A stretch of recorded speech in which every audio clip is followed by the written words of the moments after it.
দয়াময় মেহেরবান আল্লাহর নামে। এক জীবনে এত ব্যথা কেমন করে সইব আমি?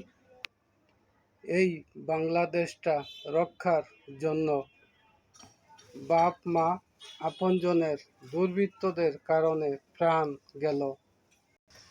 নিজের জীবনের চিন্তা না করে জনগণের জন্য কষ্টের পর কষ্ট করে উন্নয়ন করেছিলাম। 21শে আগস্ট গ্রেনেড হামলার পর নিজেকে দুর্বল ভাবি নাই। কখনো জনগণ মন থেকে দূরে ঠেলে দেয়নি। আমি মর্মাহত, এত মানুষের জীবন যাবে। আমি কখনো ভাবিনি নিজেকে অপরাধী মনে হচ্ছে।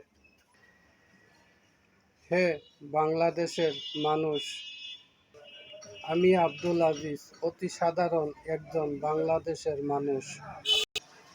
আমি কোনো দল বা রাজনীতির কথা বলছি না। আমরা মানুষ, দাঁত থাকতে দাঁতের মর্ম বুঝি না।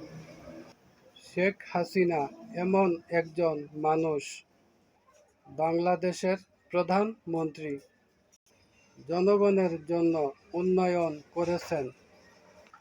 তিনি থাকবেন না যখন, তখন জনগণ বুঝবে।